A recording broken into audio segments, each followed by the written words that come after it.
भाई मेरी बात सुनो, जो ये जो प्रॉब्लम यहाँ थी, हम भी जानते हैं कि ये नए चेहरे लाने की बात थी कि नए उम्मीदवार आने चाहिए, पर ये मांग मध्य प्रदेश में तो थी नहीं, छत्तीसगढ़ में नहीं थी, तभी वहाँ भी चुनाव हारे हम लोग।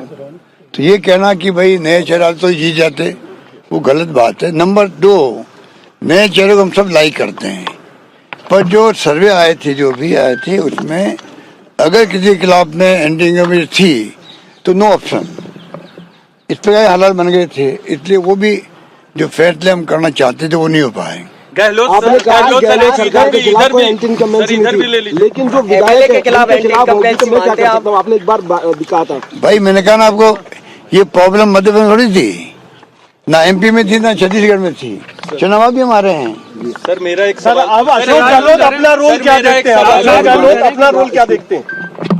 देखिए, मैं तो जन सेवक हूँ, मैंने कहा अंतिम सांस तक मैं प्रदेशवासियों की सेवा करूँ। सर मेरा एक सवाल है, चाहे भले मैं उसमें कोई पद पे रहूँ या नहीं रहूँ, मुझे तो सेवा का बचपन से शौक है और मैं उसी के अंतर्गत काम करता रहूंगा।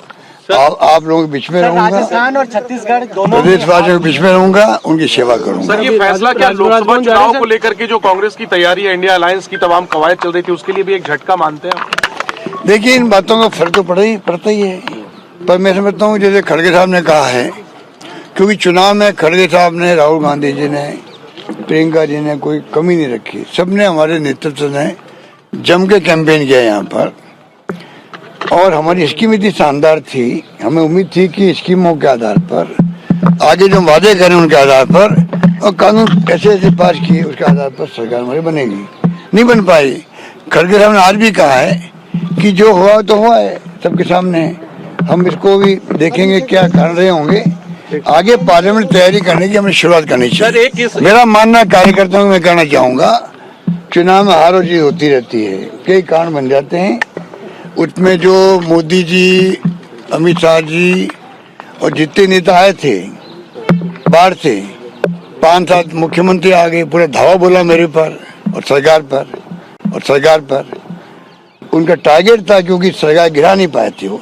मुझे उम्मीद थी कि जनता बदला लेगी उनसे कि आप लोग लोकतंत्र की हत्या कर रहे थे, सरकार गिराने का काम कर रहे थे, हॉस्टिंग कर रहे थे, जैसे आपने मध्य प्रदेश, कर्नाटक, महाराष्ट्र में करी। तो मैंने कहा जनता बदला लेगी। हो सकता है कि जनता वो बात समझ नहीं पाई होगी। सर जो सचिन पायलट के साथ, इसलिए मैंने जो उम्मीद की थी कि जनता बदला लेगी इन लोगों से, जो लोग हत्यारे हैं। उल्टा हो गया, जो भाषा बोल के वो गए हैं वो भड़काने वाली भाषा थी, तनाव पैदा करने वाली भाषा थी, दंगे करवाने वाली भाषा थी। बार बार कन्हैयालाल का नाम लेना, बार बार जो 370 और 3 तलाक की बात करना, मतलब उनके कोई मुद्दा था ही नहीं।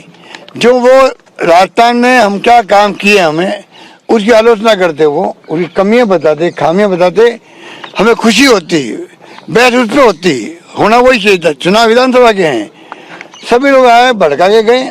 अब हो सकता है हिंदू और मुस्लिम और जो धर्म की बात ये लोग करते हैं, वो भी एक कारण हो सकता है, क्योंकि जो ध्रुवीकरण हुआ है, लगता है कि मध्य प्रदेश में, छत्तीसगढ़ जैसे राज्य में जहाँ की एक तरफा जीत थी, मध्य प्रदेश में जनता इलेक्शन लड़ रही थी बीजेपी के खिलाफ में, ये माहौल था आज से 4 महीने पहले, 3 महीने पहले, और राजस्थान के अंदर शानदार माहौल था।